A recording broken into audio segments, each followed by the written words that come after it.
समाजसेवी और film producer Wasim Qureshi Bhajpa से सिंबल न मिलने के बाद आज कासमें इंटर कॉलेज पहुंचे और निर्दलीय उम्मीदवार के रूप में उन्होंने अपना नामांकन पत्र दाखिल किया। नामांकन पत्र दाखिल करने को लेकर उनका क्या कहना है, आइए जानते हैं उनके विचार।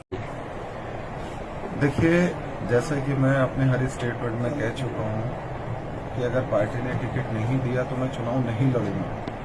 ये मेरा पर्सनल इंडिविजुअली स्टेटमेंट है और मैं अपने इस स्टेटमेंट पे, अपनी इस बात पे आज भी वहीं पे हूं, पूरी तरह से खड़ा हूं जहां मैं कल था।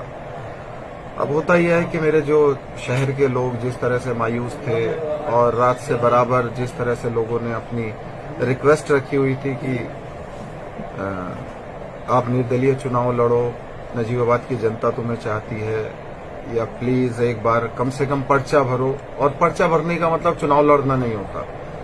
अगर मैं पार्टी के खिलाफ चुनाव लड़ता हूं तो कहीं ना कहीं आप मुझे कह सकते हैं कि मैं पार्टी के खिलाफ जाकर चुनाव लड़ रहा हूं या पार्टी से बगावत है। अभी पर्चा भरने को बगावत नहीं बोलते, तो मैं पर्चा भर के आया हूं जस्ट। तो ये लोगों का मशवरे के लिए कि क्या वाकई मुझे नजीबाबाद की जनता अगर मुझे चुनना चाहती है, दिल से चुनना चाहती है, तो मैं आजकल में जो ये निरस्त होने की या रिटर्न होने की जो पर्चा वापसी करने की डेट होती है, उससे पहले एक मशवरा मीटिंग करके मैं शहर के जिम्मेदारान लोगों को बुला के सभी लोगों से अपनी बात रखूंगा कि मैं चुनाव नहीं लड़ना चाहता बिना सिंबल के, बिना पार्टी की सपोर्ट के। अगर उसके बाद पूरा शहर एक आवाज मिलके, एक आवाज बना के अगर मुझे चुनाव लड़ाना चाहता है, तो तब कहीं जाके 1%, वो भी 1% में कहीं सोचूंगा।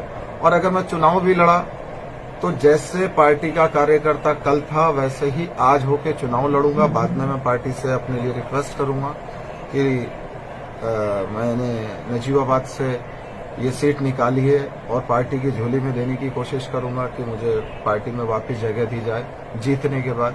तो उस कंडीशन में अगर पार्टी मुझे एक्सेप्ट करती है तो मैं उनका दिल से थैंकफुल रहूंगा। फिलहाल अभी पर्चा भरा है, चुनाव लड़ने ना लड़ने का भी मेरी तरफ से कोई भी क्लियर पोजीशन में मैं नहीं हूं। लोगों की रिक्वेस्ट देखते हुए, लोगों के मान सम्मान को रखते हुए, लोगों की जो जिम्मेदार लोग थे उनकी बातों को नहीं टाला गया। उन्होंने मेरी ठोडी में हाथ डाल के और मुझसे रिक्वेस्ट कर करके जिस तरह से बोला कि हमारे कहने से सिर्फ पर्चा भर दो, हो सकता है कि 1% आपका मन बदल जाए, तो उस कंडीशन में कम से कम चुनाव तो लड़ लेंगे, रास्ता तो खुला होगा। जबकि मैं अपने मन पे पूरी तरह से अटल हूं, मैं चुनाव नहीं लड़ने की पोजीशन पे हूं। पर्चा भरा है, चुनाव का भी मेरा कोई इरादा नहीं। सब्सक्राइब करें, बेल आइकन का बटन दबाना ना भूलें।